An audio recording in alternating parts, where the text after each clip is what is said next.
Welcome to another episode of the Taming Hindrances podcast. My name's Phil. I'm the host and creator of the podcast, and this is kind of a continuation of the last few episodes where it's all kind of combining all together here. But today's episode is all about insight. I shouldn't say all about insight. Insight's our main topic, but we're going to bring some other things in here.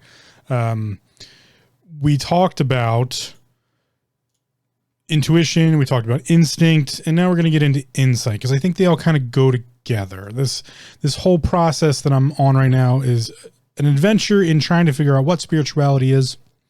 And in order to do that, I've started to break it down into a couple different subjects, if you will. The first was what makes up spiritual nature of sorts. What defining features or qualities or expressive forces exist in the universe that we can kind of classify to give us a better understanding of what spiritualness or what's the other health body, the non-physical, the non-mental, the other health body is made up of. And that involved chaos, creation, order, and destruction. And then from there I described the cycles that kind of rule over those things. And this episode will get into a little bit of the continuation of those cycles that I was talking about.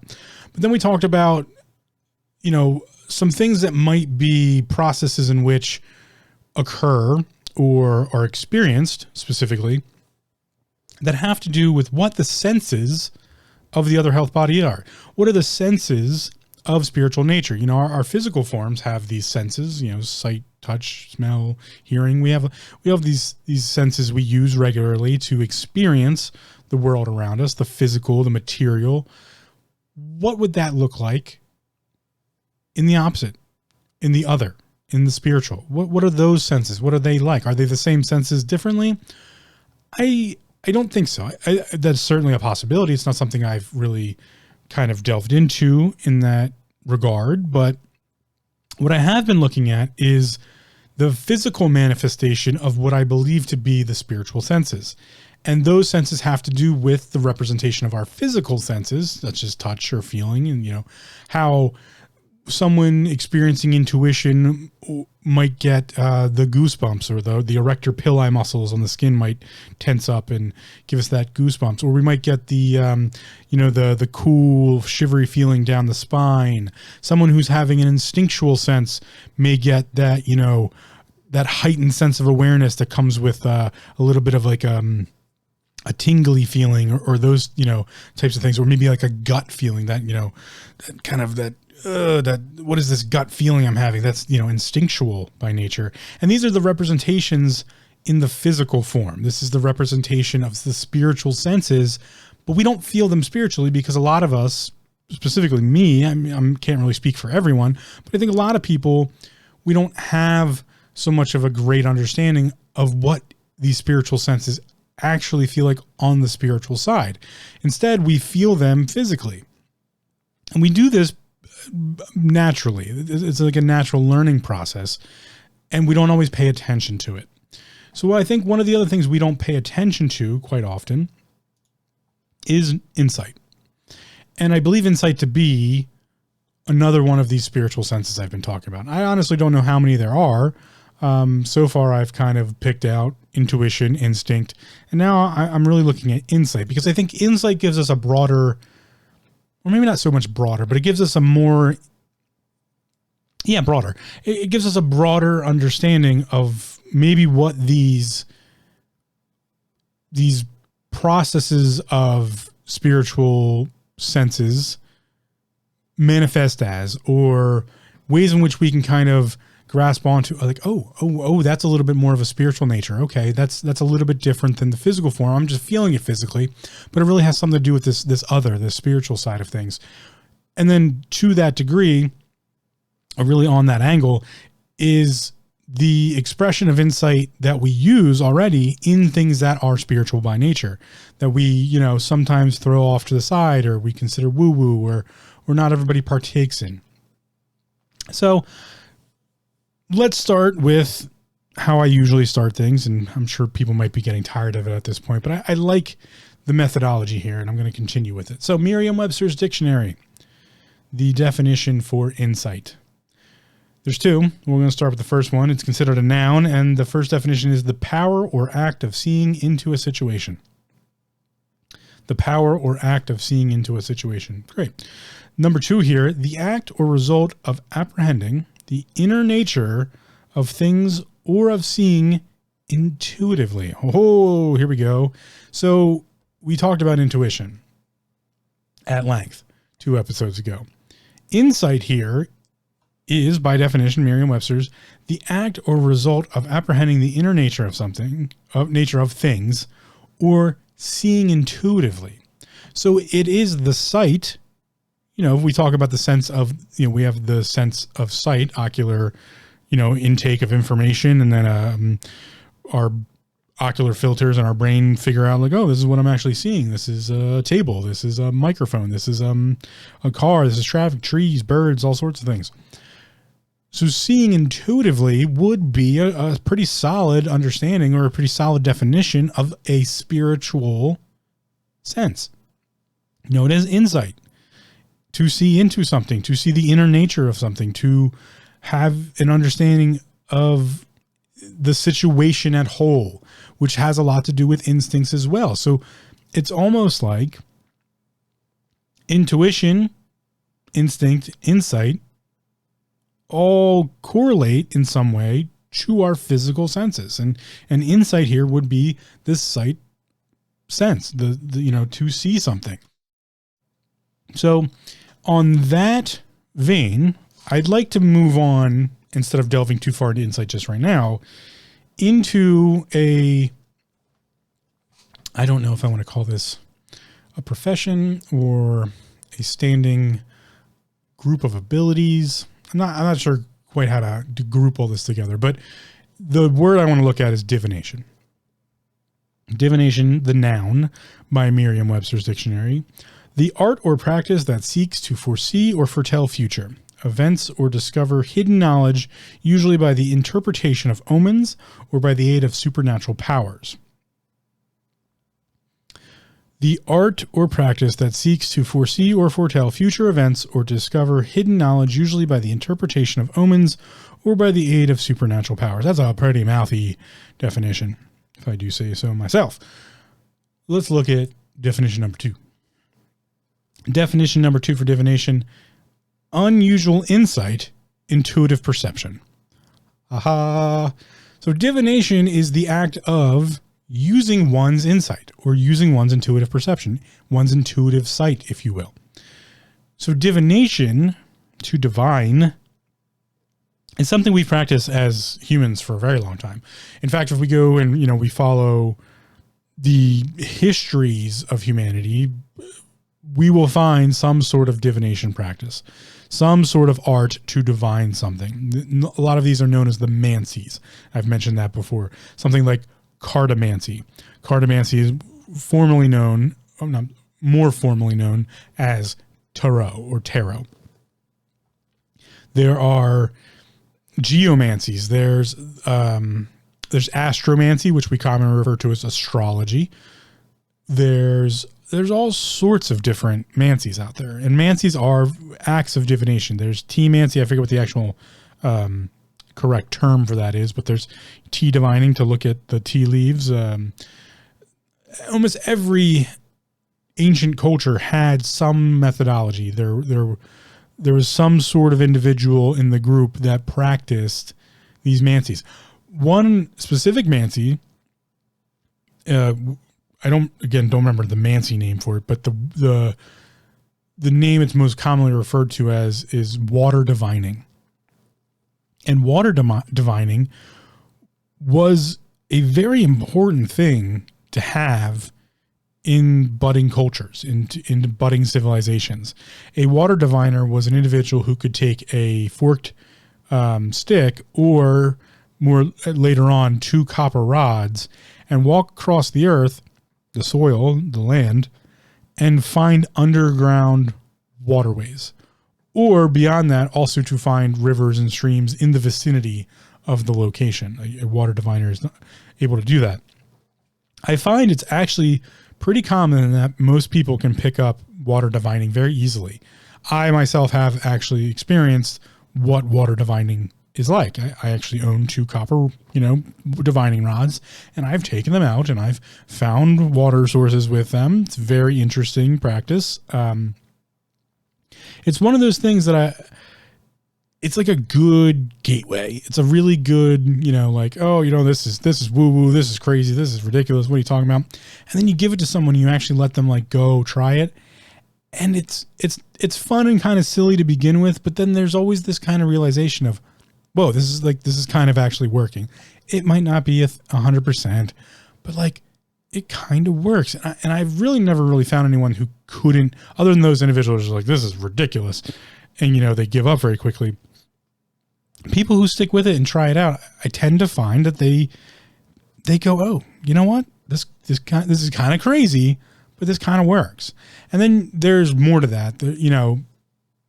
It starts with water divining, and then divining rods is another step forward. And you can use those copper divining rods for divining other things, specifically yes or no questions. If the rods cross, it's a no. If the rods extend away from each other, it's a yes. Although you can program that a little bit differently. It's kind of whatever you want to do with your subconscious. But I'll digress and not go too far down that road. It's something you can look into, or maybe I'll get into it another time. But beyond just that, there's many other mancies, and another one is commonly referred to as radiesthesia. Radiesthesia has to do with pendulums, and there's pendulum divining. And pendulum divining is another one I feel most people can pick up with a little bit of practice. And pendulum divining is most readily practiced as an individual thing to divine yes or no questions from the subconscious. And once one is able to kind of pick up how pendulum divining works, it's very easy to pick up just, very surface level yes or no questions, or the answer to yes or no questions, or even depending on how you do it. Typically the format, at least the one I was taught, was you get your pendulum out, you hold it between your fingers, and you swing it up and down being away from you and towards you. And away from you is, this up-down motion is yes. And then you swing it side to side, left to right, and that would be a no. And then you swing it in a clockwise circle, and that would be an I don't know.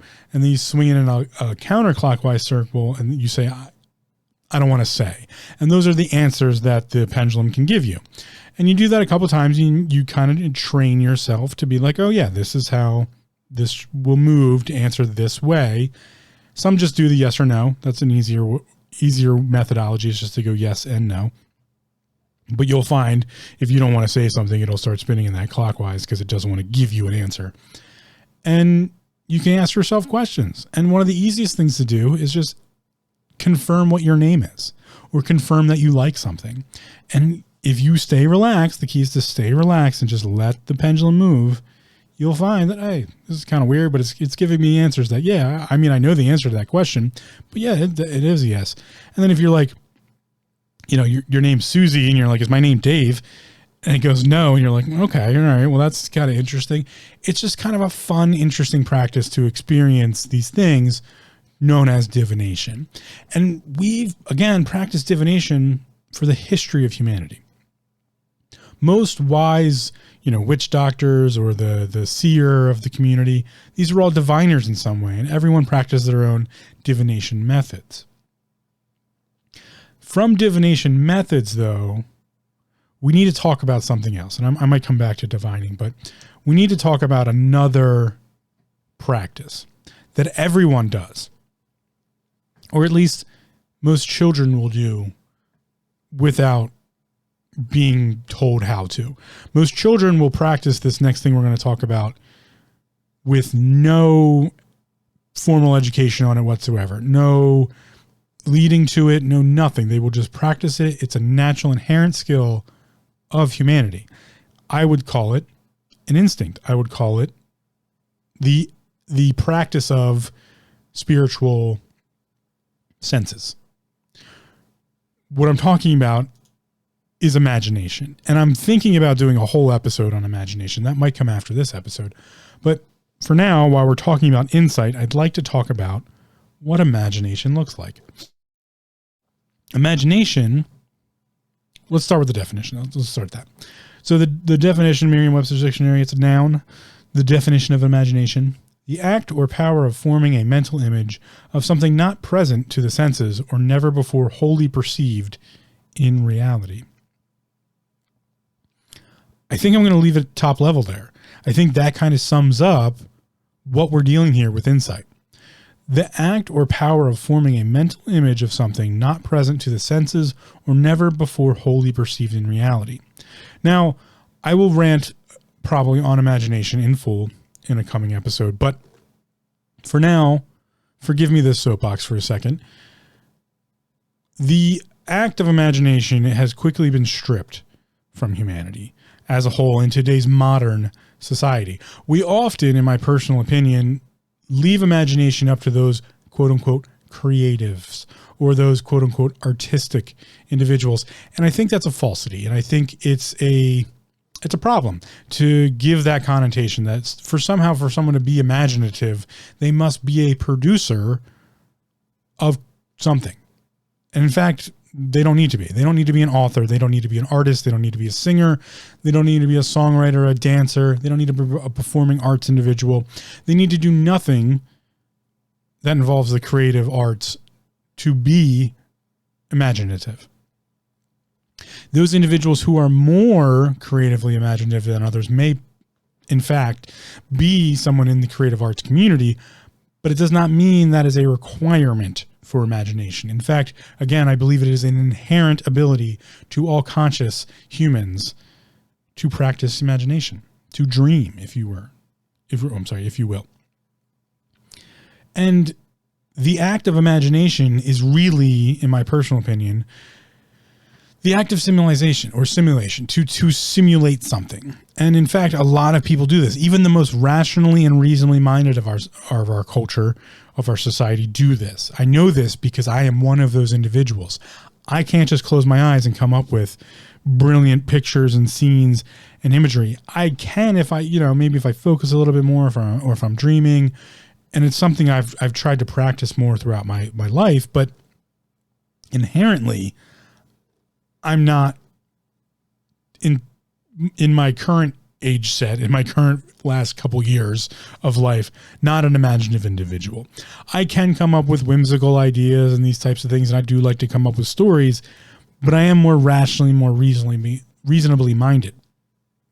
That is not to say that I am not imaginative. In fact, I am actually extremely imaginative. I'm very good at simulating something in my mind. So I don't believe imagination has anything to do with the creative side of things. In fact, I disagree with some of the other definitions on Merriam-Webster's dictionary. That's why I haven't gotten into them. I believe imagination is, again, just a simulation. And that simulation has something to do with spiritual nature. Here's a little bit of a definition before I go too far on this for you, is I want you to kind of look at your imagination, or someone who you believe not to be imaginative. I think we would take the idea of an accountant and say they're not very imaginative. And in fact, I used to work in the accounting world. I was a bookkeeper for quite a long time, and I worked for a small accounting firm. And I think there's a misrepresentation of that field, that they're just not imaginative people. They're not fun. They're not creative. In fact, I find it to be completely the opposite. These people are very good at imagining one specific thing: finances, money, accounting, numbers. I've seen some of the most amazing spreadsheets come out of the accounting world. And these spreadsheets don't just create themselves. They're not just specific templates. They're usually very customized, highly effective vehicles for projecting the outcome of different business situations. That is imagination. They are simulating what's going to happen if X, Y, or Z occurs. And they do it at such an in-depth level that they provide a fully functional and rational, reasonable presentation known as these spreadsheets and projections that others can make decisions based on them. That is imagination. That is simulation at a degree that's only specifically defined in that world known as accounting. And not many people can do that. Not many people can look at a business and understand that if the market share of, this specific thing changes, it's going to affect the business this way. Or if you take on this many employees and you pay them this much money, and then all of a sudden the economy turns and inflation raises, that this might be the outcome. These things are simulation. They're not known factors that are going to happen. You have to imagine what might come of these situations. And that situation could be a boon or a bust. We don't know, but we must simulate it. So accountants, I believe, are very highly functional, imaginative individuals. It's just that their focus of that imagination is in the simulation of things that we consider reasonable, logical, mathematical, and those types of things. So imagination to me is not one specific creative endeavor. Imagination is the function of simulation, of simulating the outcome of something. And in fact, the highest degree of that is to actually bring it into reality, to bring it into our everyday world. And that is, well, based on imagination. So without imagination, I don't think we function as a species. And it's not to say that other species are, dogs or cats or lions or, giraffes. It's not to say that they don't imagine things or they don't have some, maybe they do dream. I think there's some research out there to say that that's a possibility, that dogs dream and cats dream. But as far as imagination, humans are those who use it as a tool. And I think I've said before how I don't think humans are, I don't know, maybe I'll call it natural to this world, because we rely on technology to a great degree. In fact, we wouldn't exist without it. If that wasn't true, we would have never stopped growing hair. If we are to believe the evolutionary distinction between the great apes and ourselves happened over whatever time frame, and that somehow we just kind of lost our hair, there is a reliance on technology for that to exist. One of those technologies is known as fire. The other is shelter. And then farming, hunter gathering, those types of things come with that. It is, we're not physically capable of chasing down a gazelle on the plains and wrestling it to the ground and breaking its neck and then able to skin it and eat it without tools. We need tools to do that. Specifically, we need like the atlatl, javelins, throwable weapons to take down the prey, and then more tools to skin the prey. And to get those, we had to imagine them. So I believe imagination is one of the distinctual senses for those who are more along the lines of the creators or the makers out there. Yeah, that makes, that tracks. But we can also be imaginatively chaos. I'm a chaos person as far as the primordials go. So I'm a chaos imaginer. I like to imagine on the chaos side. I like to imagine the infinite possibility of things. I think that's what made me pretty good at accounting. I was able to imagine the infinite possibilities and then boil them down into, okay, here's what let me get this spreadsheet out. I'm going to make, this line, that line, boom, boom. I'm going to make it all kind of line up that if, again, we put in X, Y, or Z, we get said outcome. That is in order to get there, you need to start with the pool of this shit's infinitely possible. Anything can happen. The real estate market could go bust tomorrow. The stock market could slam down. The M1 value could go through the M1 value did go through the roof. Probably shouldn't get into that right now, but you can have an imaginative sense of all of the different primordials: chaos, creation, order, destruction. Those imaginative individuals in the order sense are the people we commonly refer to as, and this might be a little taboo to say, but obsessive compulsive. They're order imaginatives.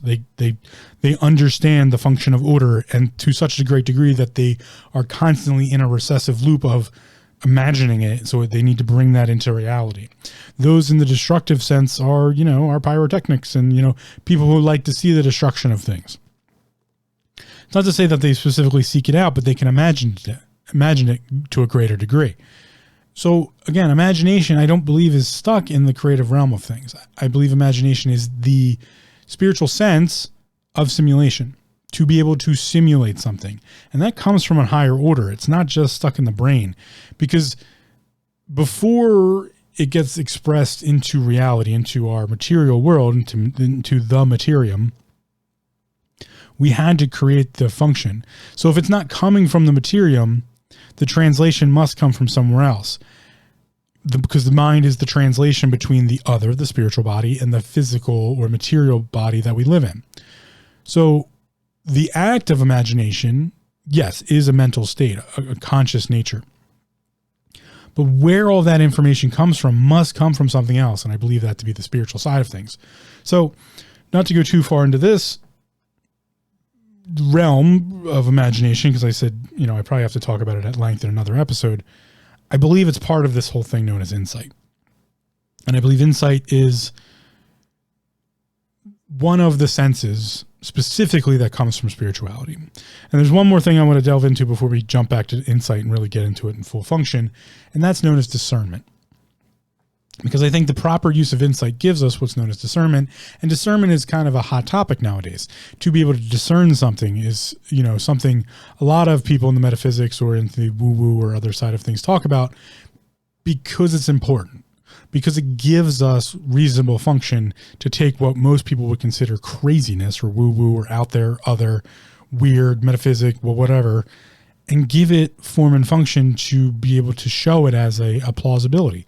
So the definition for discernment, real quick: the quality of being able to grasp and comprehend what is obscure, or an act of perceiving or discerning something. So again, the quality of being able to grasp and comprehend what is obscure. That is the skill of discerning. Well, that's the understanding of insight, right? So before we can discern something, we must have insight into it. And that's why I believe insight is one of these spiritual senses. So let's jump back to insight itself. The power or act of seeing into a situation. The act or result of apprehending the inner nature of things or of seeing intuitively. All right, well, let's break all that down, right? Let's break down, what is this act of insight? What is this thing known as insight? Where does it come from? How do we use it? What do we do with it? What does it feel like? How does it manifest itself in the physical so that we can better maybe understand what it looks like? I think some synonyms might help here. I don't do this one often, but let's throw some synonyms at it. Oddly enough, the first synonym for insight is discernment, or perception, perceptiveness, perceptivity, saga consciousness, the saga city, sageness, sapience. That's an interesting one, and wisdom. And I think I've talked about before how, the definition or difference between my personal definition or difference between wisdom and knowledge is knowing the answer to a question. Wisdom is knowing where to find it. Well, that is the act of insight. So this act of insight, this power or act of seeing into a situation, the active result of apprehending the inner nature of things. What does that look like? It looks like excessive compulsive disorder. It looks like, it looks like that. It looks like, being so into something that you just understand the fundamental nature of it. So it is practicable in some degree, I believe. I believe those individuals who are just so, quote unquote, insightful are the individuals who just have some sort of affinity or inherent want to understand the fundamental natures of things that they specifically have interest in. That, in some ways, is the expression of imagination. It's the expression of understanding, to be able to simulate the possibilities, but then to be so interested in those simulations that you start to gain some grains of knowledge from it. And you take that knowledge and you build upon it. And then all of a sudden that knowledge starts to grow into wisdom, into knowing where those answers might be found.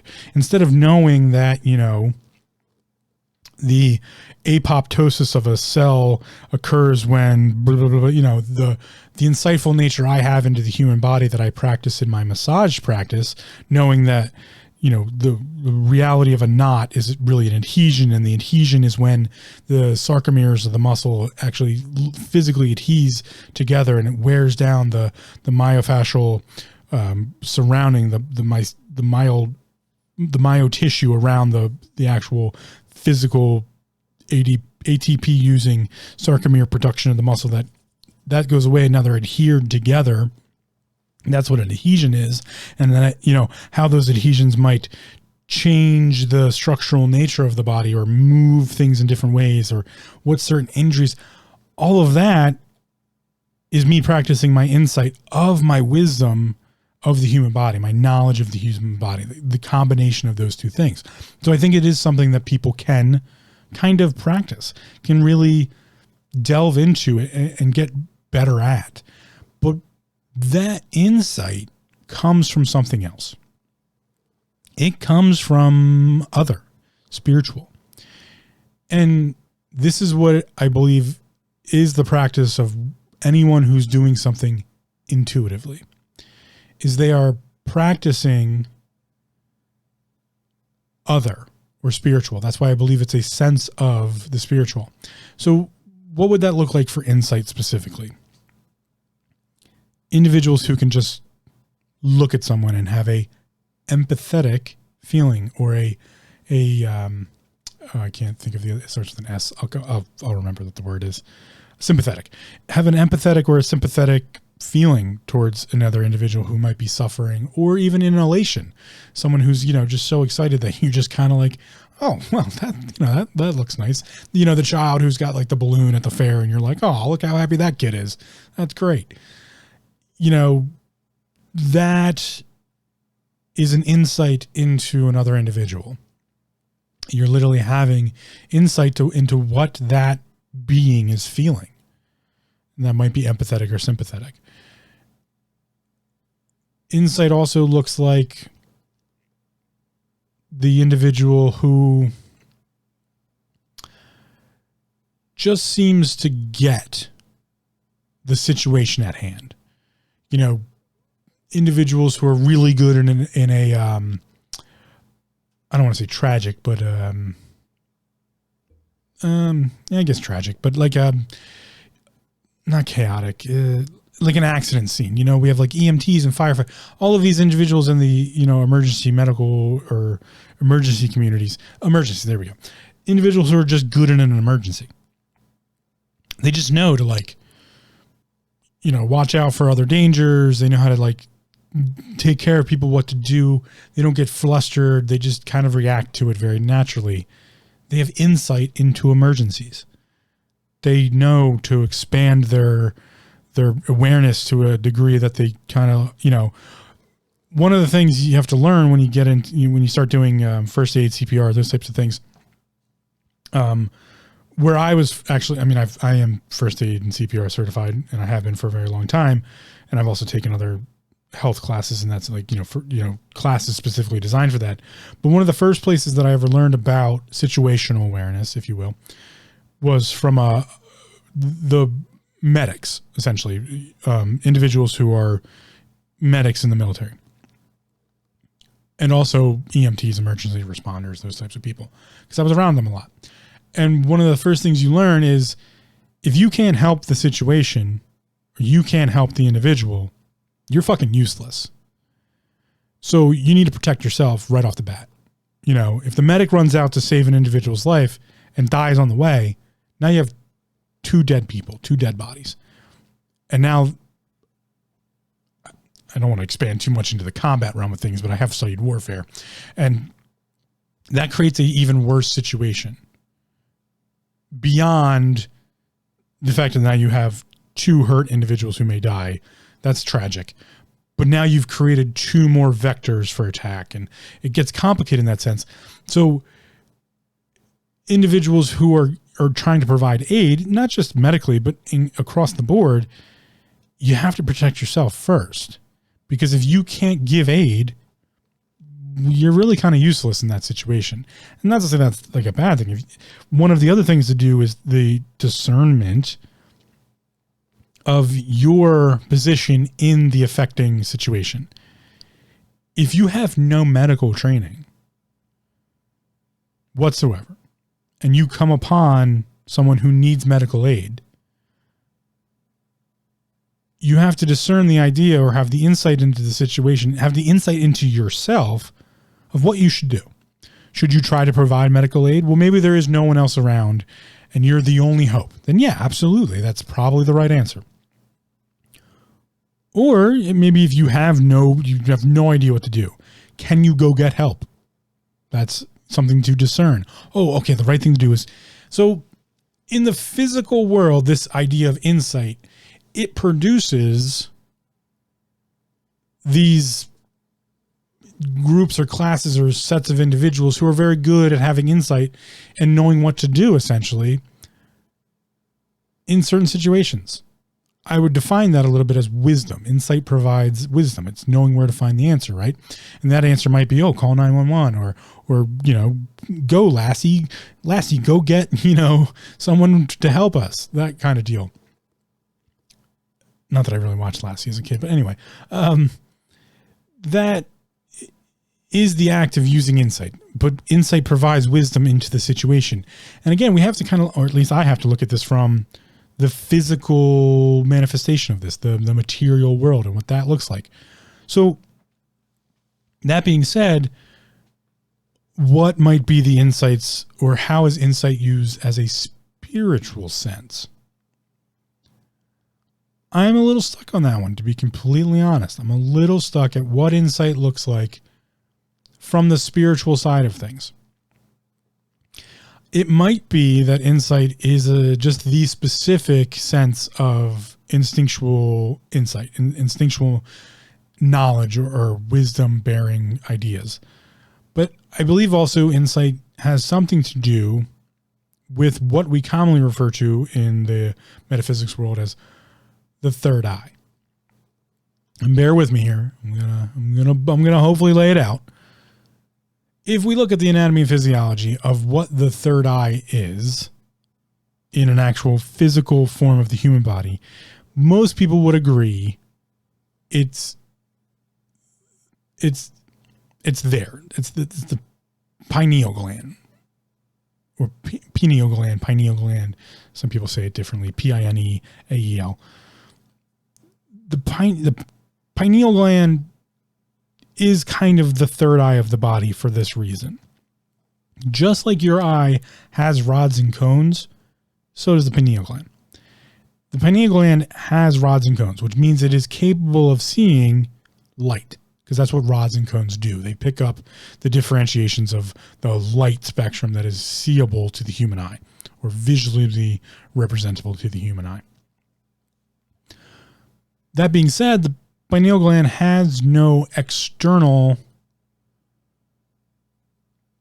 factor. It doesn't have anything external to the skull to be able to, our eyes have irises, and, we have our, I'm going to forget all the different pieces of the eyes now, but we have irises that open up into our cornea, and our cornea, behind that is where our rods and cones are.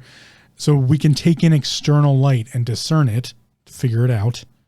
We can make use of it to come up with this simulation of the reality of the material we live in. The pineal gland is capable of doing that, but it has no outside source to see. Like, it doesn't have a function for that light to get internally. That being said, there are waveforms of light that project inward and through the human skin. This is known as infrared. This is known as the non-visual spectrum of light. Ultraviolet. We know these things penetrate the body because light is just part of the electric universe. It's just it's a measurement structure of the electromagnetic spectrum of energy. So it would be fair to say that the pineal gland is capable of picking up on, quote unquote, other or spiritual things. Because that's the realm we're dealing with, right? We're dealing with the realm of things we can't see, can't touch, can't hear, can't smell. But can we actually? We might be able to. The pineal gland specifically picks up on things, vibrational nature of the vagus nervous system.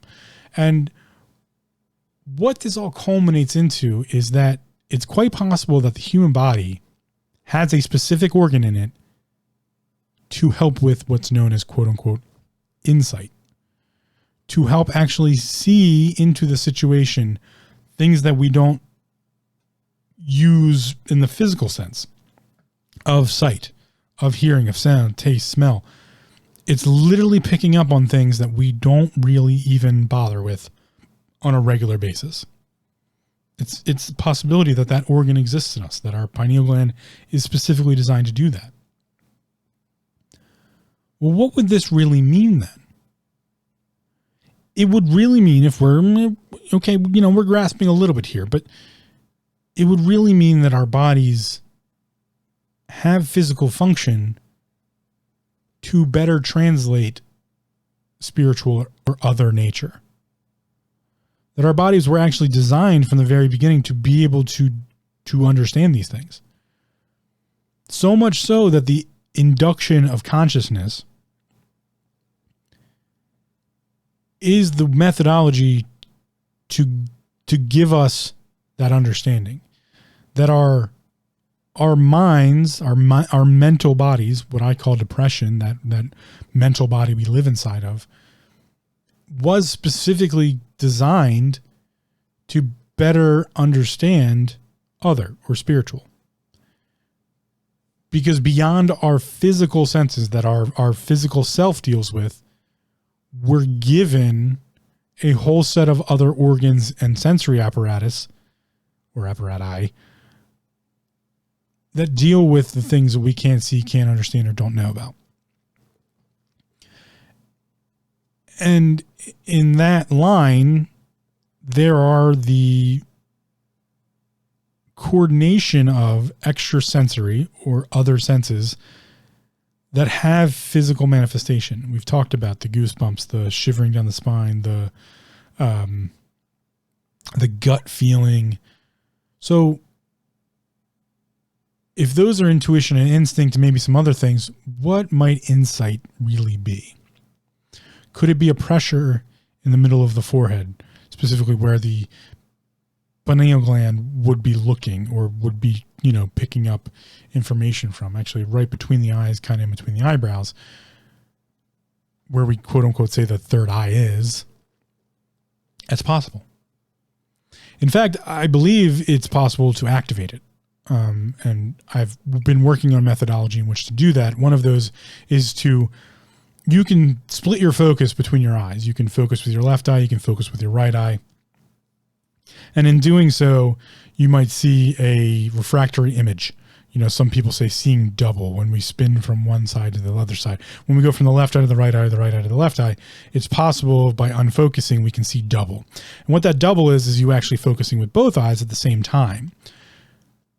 In between that focal point, if we close our eyes and shift between the left or the right, in doing so with our eyes closed, we activate what I believe to be the pineal gland, to be the third eye, essentially. And that is spiritual insight. It's trying to discern what is going on around us without actually having visual ocular representation. I don't have my eyes open. If I have my eyes closed, I'm not picking up that visual representation. So maybe I am kind of relying on my touch sense, my hearing sense. But at the same time I'm doing that, I'm also trying to use the pineal gland to pick up extrasensory, to pick up, is there something around me that's producing infrared, ultraviolet, or other vibrational states that I might need to know about because it might be dangerous, or it might be, this is really what I'm looking for. I think that's what the vagus nervous system and the pineal gland do specifically. And that would be considered extrasensory or a spiritual sense. I think this is what people experience when they do closed eye meditations or imagery meditations, where they're specifically trying to, think about or figure something out mentally. And remember, I talked about imagination being a simulation. So how we could put this together, maybe a little bit grasping at straws here, I don't know, but insight is the act of visual imagination. And by practicing that, it gives us discernment.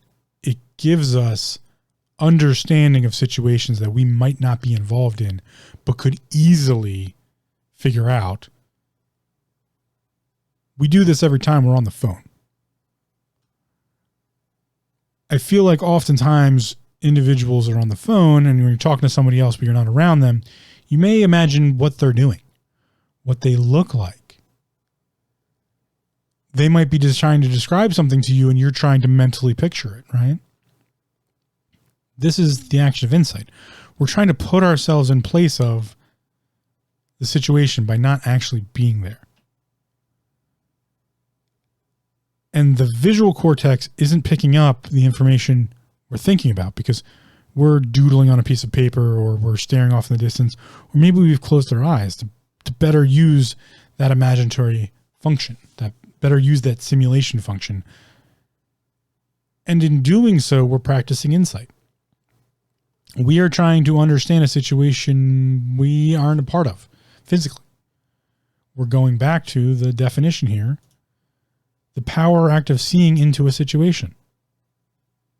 Well, that's us from a distance, action at a distance here, trying to put ourselves in place of that frantic phone call we just got, of, whatever it might be, or not even, or the super happy, excited phone call, whatever phone call it might be. Insight is the act of trying to put yourself next to the person you're talking to on the other side of the phone, but not actually being there with them. Or imagining that they're there with you and you're trying to describe of, this is what I'm seeing, or this is what I'm dealing with. Can you help me? Or accounting, we did this all the time.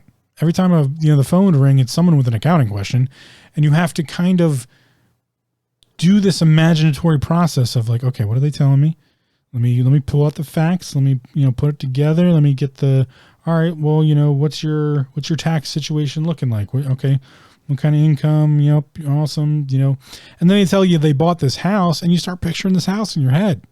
You're like, okay, all right. Well, how much? $350,000 house. Nice. Okay. Maybe it's kind of like, 3 bedrooms. Cool. You start picturing these things.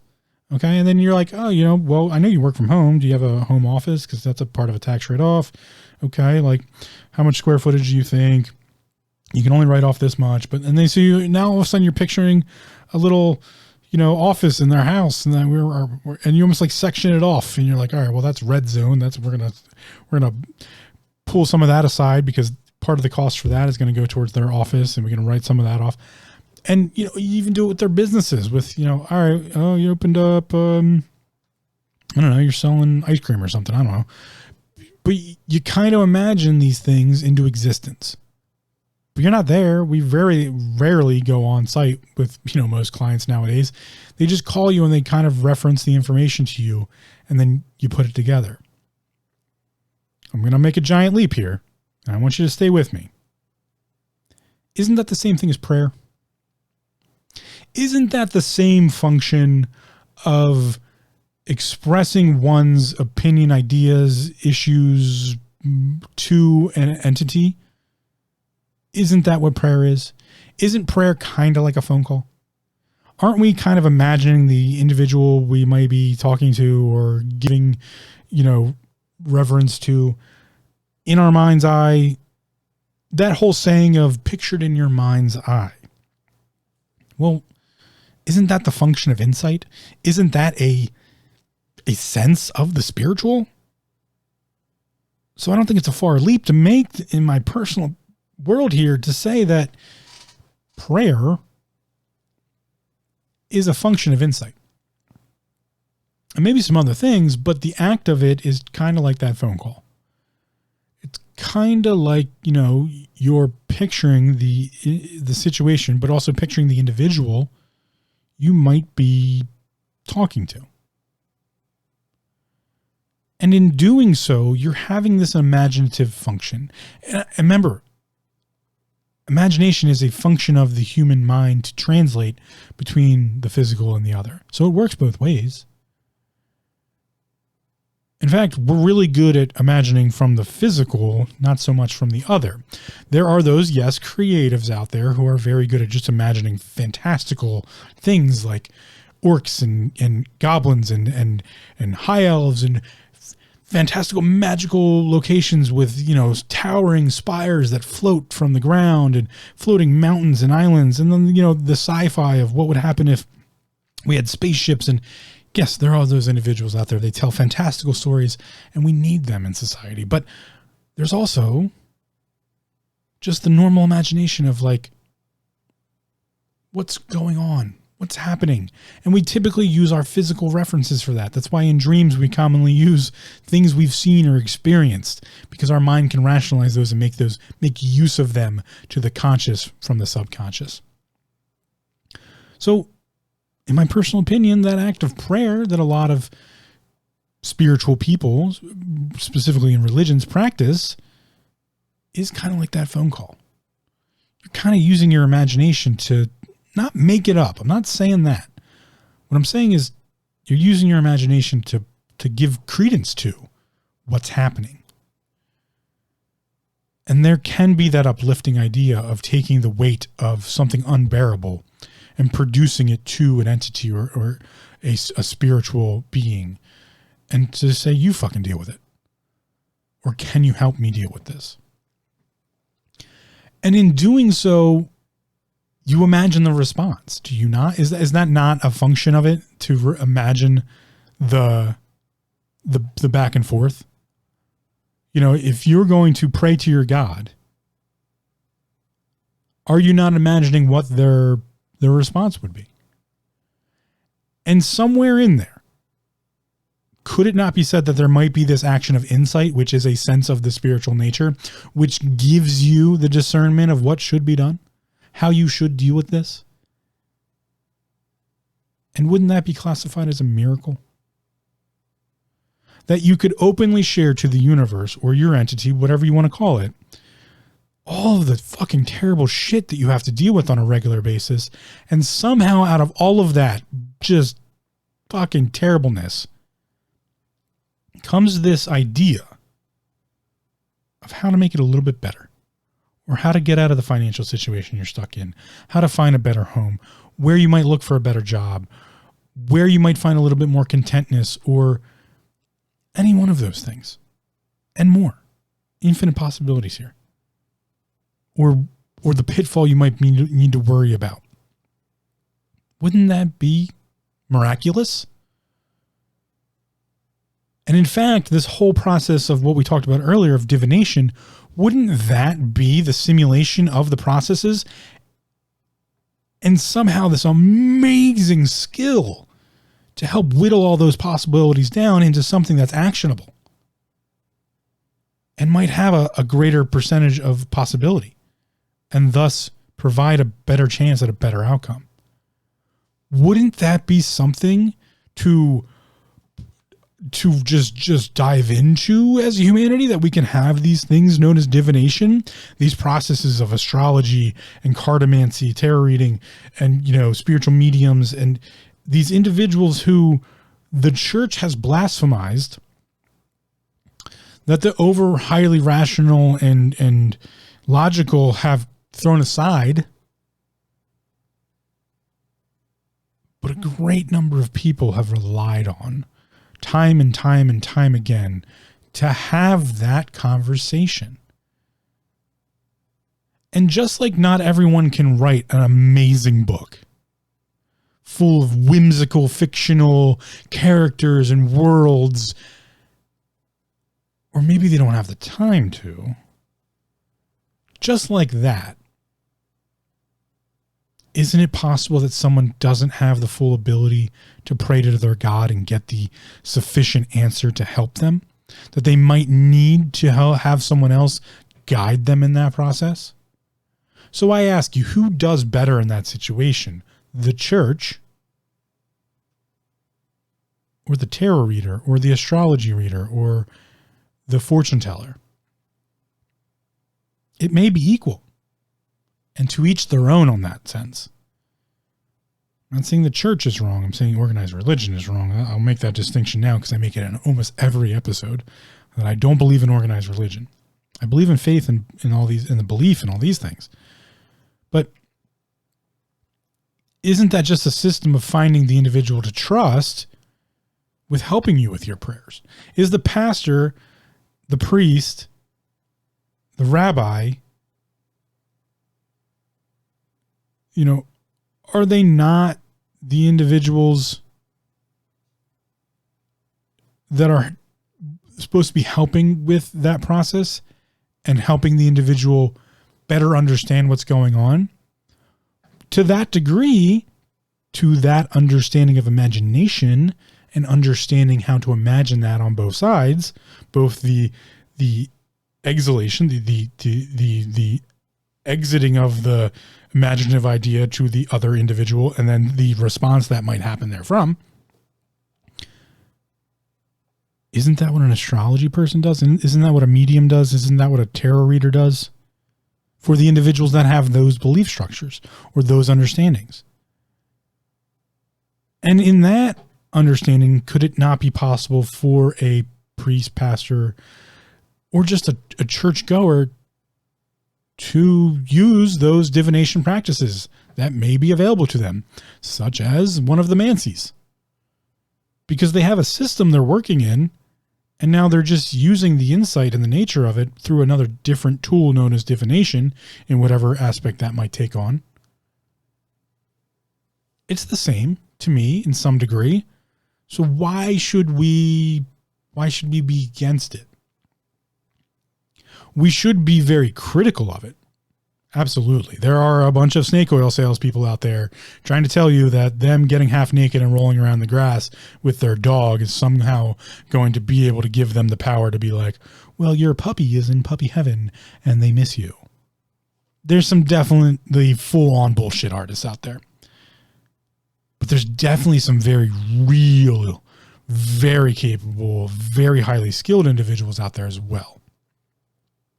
And there can be more if we better allow that to happen. And to that point, I think it's important when we're looking at our spirituality to first, build an understanding of what you believe in or have faith in or these types of things. And I start with chaos, creation, order, and destruction, the primordial effects of how the cycles work.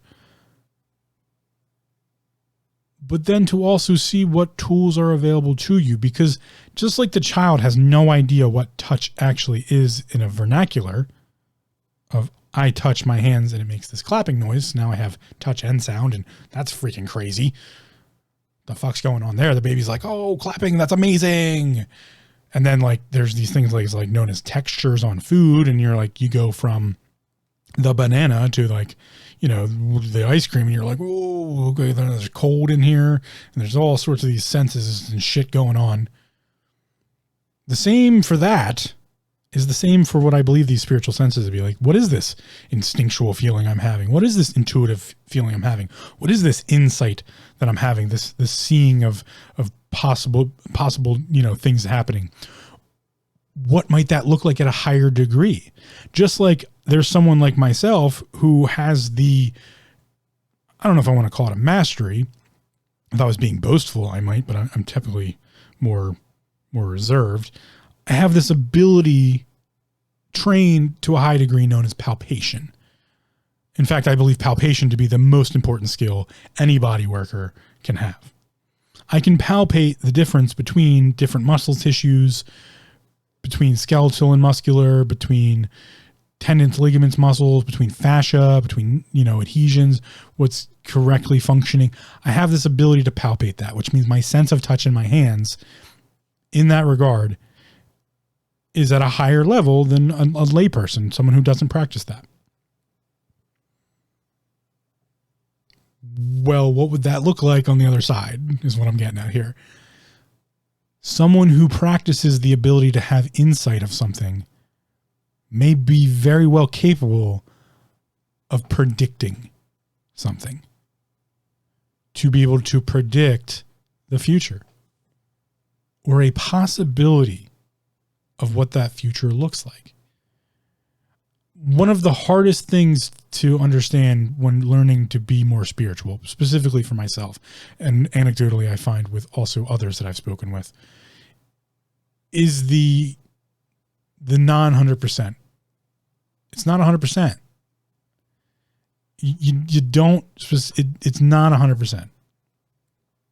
You can predict the future all you want, but it might be a weird it might be some outcome that we didn't quite imagine. You know, I've had a couple different tarot readings, and most recently I had a very professional tarot reading done. I think I mentioned it once before on the show. I'll mention it again. It's at the archive. I'm going to plug the website real quick. taminghindrances.com/archive. There's links to some tarot readers in there that are just like general tarot YouTube readers. But I have one other one linked specifically, and her name's Jenny Moonstone. I believe her new website is jennyconstantine.com. She's a professional tarot reader. And the thing to understand there, she's very good and I highly recommend her. The thing to recognize there is when you get a tarot reading done by a true professional like she is, it's not 100%. It's just not. It's not going to be 100%. But what she's practicing is the majority percent. She gets it right more times than not, but the imagery might not be completely there because maybe she can't fully imagine, or maybe you can't fully imagine what this actual outcome might look like. So she might pull different cards, and those cards might be giving her a sense of what might that look like. But there's still a translation to you, and then there's a translation to you, and then you need to imagine. So it might miss the mark slightly. But when you come back to it in the end, there's typically this realization that, oh, that's what she meant, or, oh, that's what they meant. That's what they were. Oh, it did line up. That happens when there's a true practitioner involved. And that's the realm of things I think is the practice of insight. She is practicing an insight into cartomancy, into tarot reading, far greater than anyone else. Her skill of quote unquote palpation in that sense is magnificent. And so, yes, I truly believe that there are those individuals out there that are capable of these things. And to that point, I think it's an amazing place for people to better look into their spirituality. It's something I've done my entire life, but really never quite understood what I was doing. When I was reading, my tarot, getting tarot readings done, or reading my astrological reports, or, daily horoscopes and those types of things. It's not so much that I'll say this. At some points in times I was relying too heavily on it, but I didn't always connect the fact that this might be part of my spirituality. That yes, I do truly believe that these things are possibilities. It's my own insight and intuition and instinct and discernment from there that I need to use, because these are tools. And these are, other practitioners who have their own skill set. And just like my massages aren't right for everyone, their readings might not be right for everyone. So you have to go and you actually have to put into work to find something that works for you. But to be open to it to begin with. And so I spent a really long time in my life, pretty much from day one, as soon as I was able to get my hands on some of these things, looking at these other possibilities and really resonating with them, which is why on the archive I mentioned to find someone that resonates with you, because that's when you can really start delving into these other senses that have to do with spirituality. Because I really think they're there. I just don't think we practice them there much. But when you do start to practice them, you do build these intuitive natures, these intuitive skills that are just like our normal senses. My skill of touch has been trained in multiple different ways, but two what I would call masteries. My skill of palpation, which is to discern blindly through touch.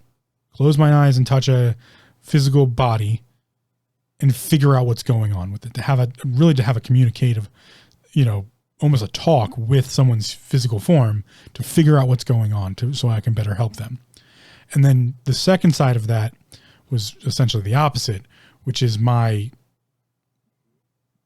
skill in martial combat, to be able to physically impact someone and either deal great harm or to absorb what they believe is going to be great harm. I've done both sides of this. Very careful, sensitive palpation touch, and also full physical combat touch. I believe they kind of go hand in hand in some degree. But there's also this huge world in between. And it's far more complex to get into now, but there's a practice in traditional Chinese medicine known as Tui Na, which is the massage practice of traditional Chinese medicine. And inside of that is the practice with traditional Chinese medicine that we have all these things known as Jings. Jing, J-I-N-G, in the romanization, is what you would consider to be an action or expression of energy, essentially. So you have Jing, and then you have Qi. Qi is the bioelectric field, the vital force of an individual. Mostly it's mental or controlled by the mind more so than anything else. And Jing is an expression of that. But you can have all these different Jings. You can have listening Jing. You can have explosive Jing. Fa Jing is the name for that. You can have all of these different Jings. And just like Jing is the expression of Qi, Qi is the expression of Shen or spirit. So you can practice all of these things. And so my practice of touch has taken on the uniform idea of listening, Jing. I can listen through touch.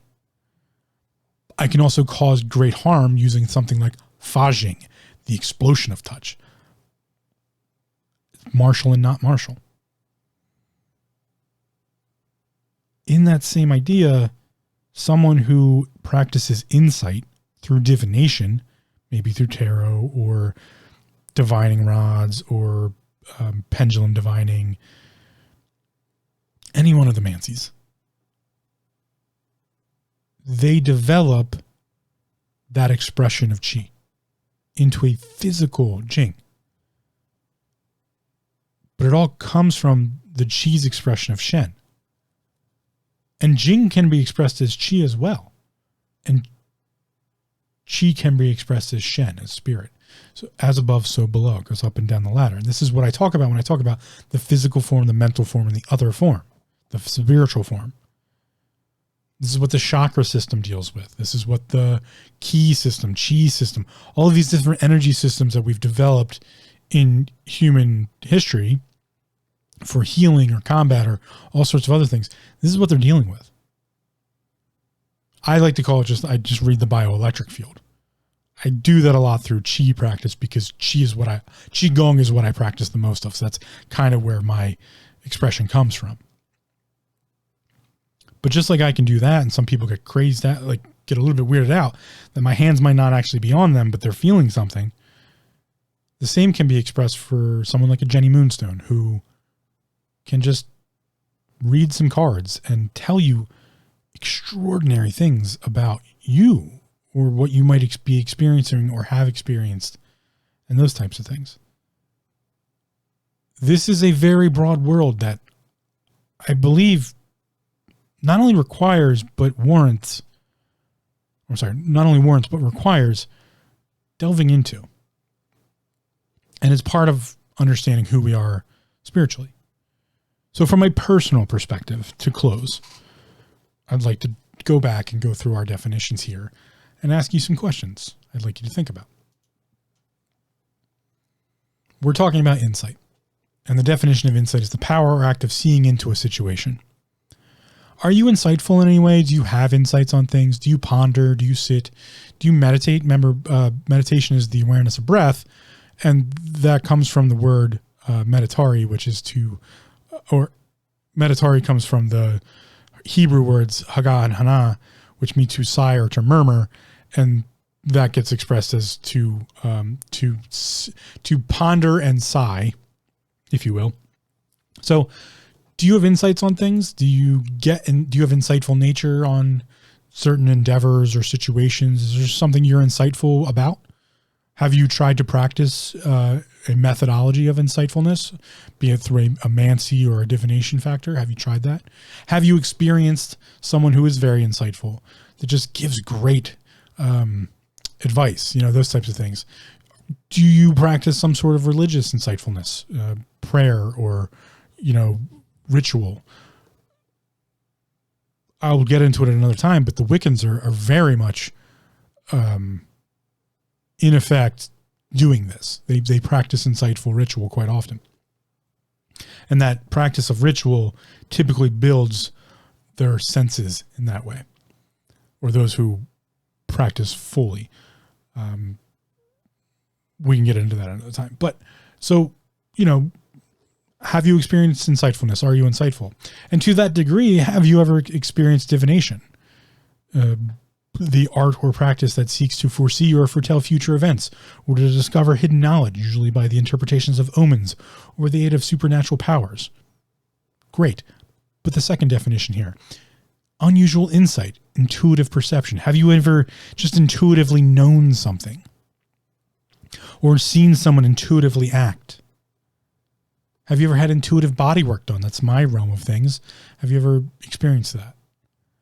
What are your experiences here? Because we're going to skip imagination. We're going to go to discernment real quick, but we're going to come back. Have you ever discerned something? Have you ever had just the quality or just the ability to grasp or comprehend something that's obscure, that just doesn't really make sense to everybody else, but all of a sudden you just get it. You just know it. I think parents do this regularly with their children. If I look at a child, I'm like, I have no idea what the fuck's going on with them. But parents just have this discernment of, oh, they're hungry, or, oh, they're just tired. Parents get that.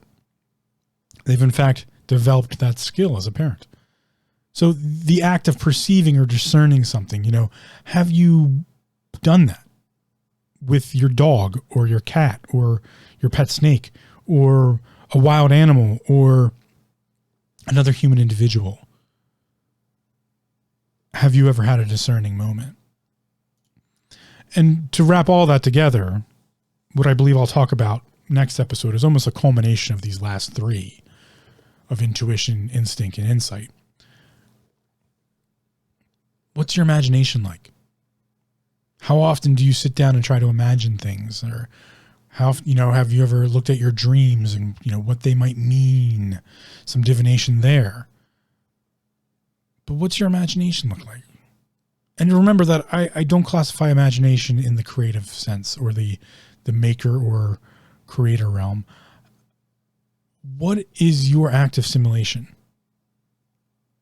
Do you simulate things much easier in some regards than others? Are you able to hash out the rational and reasonable sense of things very easily? Or are you able to figure out how nice this space would look if it just had these colors involved? Or how a group of flowers may arrange themselves to fit a certain scene or ambiance? And to that degree, maybe it's musical by nature. Because as I talked about way back in the beginning of this podcast, how the things we surround ourselves with or the actions and skills we have come from this depression of ours. This idea of imagination, I believe, is a great way to better understand the way in which our mind works. And if we can understand that, we can start to understand these translations between the other and the physical. What is our physical body telling us? How do we express ourselves? What is the other telling us, and how do we better express what that might look like? In fact, this is what makes an amazing teacher. A true teacher, is someone who can remove themselves from themselves and understand the mind of the individual they're trying to get a point across to. So they might use experiences that they better understand. Maybe this person is a visual learner or an audio learner or a tactile learner, those types of things. So what does your imagination tell you about yourself?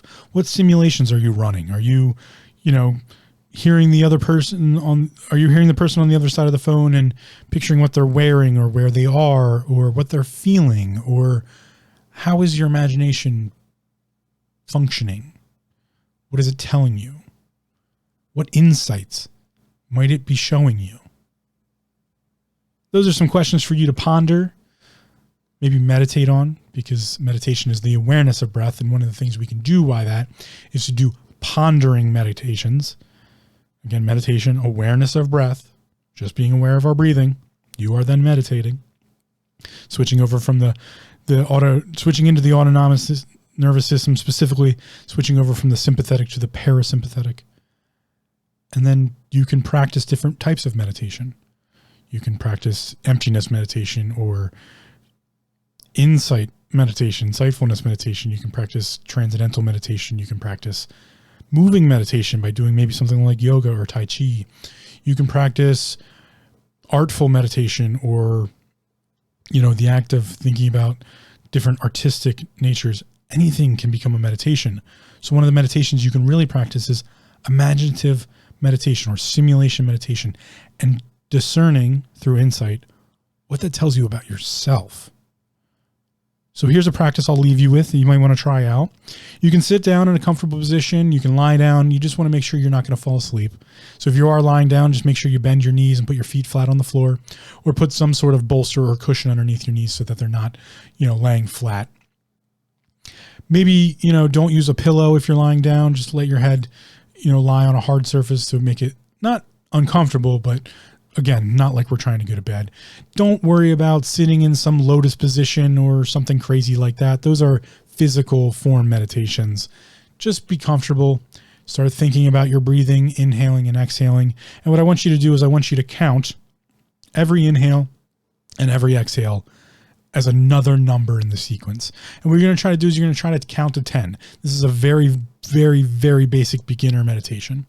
And so what I want you to do is every time you inhale 1, exhale 2, inhale 3, exhale 4, count all the way up to 10. Do that 2 or 3 times in a row. Just get to 10. And then you can move on. And from there, now that you're being aware of your breathing, remember, inhale and exhale. That's all meditation is, just being aware of that. I want you to imagine a limb of your body falling asleep. Whatever that looks like in your head, if that's relaxation of, the physical form, or if that's, literally your hand lying on a pillow and sleeping, don't care. Pick one body part, a leg or an arm, whichever one you're comfortable with, and start at the very end, what we know as the distal end, or distal is the anatomy term for farthest away. And then work axially, work towards the body. And what you're going to do is, let's use a hand as an example. We're going to picture the fingertips relaxing and falling asleep. We're going to think about, if I was using anatomy terms, we'd have the dips, the distal interphalangeal, the medial interphalangeal. But start at the tips of the fingers and then down to the base of the fingers and then the palm itself. And then we would do the forearm, and then we do the elbow, and then we do the bicep and the tricep and the deltoid, but the upper arm into the shoulder. And I want you to try to relax that as much as possible and try to get that to fall asleep. But you're going to use your imagination on that. That's what your imagination is doing. It's simulating what this would feel like if it was falling asleep. And that is a singular focus meditation. It's one of the first meditations of Zen practice, actually. But it all has to do with just, again, being aware of your breathing and focusing on letting that individual limb, nothing else, we're not focused on anything else, just singularly focusing on imagining that limb relaxing and falling asleep from the tips of the fingers or the tips of the toes in towards the trunk of the body. That's the imaginative practice I would like to leave you with, so that you can gain some insight in what relaxation truly feels like. And I'll catch you on the next one, where I believe we're going to talk about imagination. We're going to really dive into what this whole imagination thing is and how it's a practice of spirituality. So again, leaving you with insight on this one and the insights that might be gained through meditation. You don't have to do that specific meditation I mentioned, but that's a good one to work with. The power or act of seeing into a situation. See into yourself. What is the situation of you? Try looking at that. Head over to the archive at taminghindrances.com/archive. Check out the link to Jenny Moonstone, jennyconstantine.com. Maybe set up a tarot reading if that's something you're interested in. Check out Primal Astrology. I mentioned that in the last episode. No affiliation there, which I was, but same with Jenny. check out Primal Astrology for looking at, what your astrological signs might say about you. Maybe head over to tarot.com and, do a free tarot reading, or maybe, if it's cheap or you can find a free tarot deck, check it out, read into it. All of these divination processes that might give you a better understanding of what's going on in the world around you.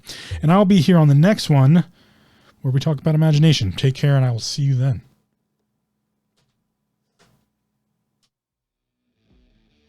Thanks for listening. Come check us out at taminghindrances.com for show notes, links, resources, and more.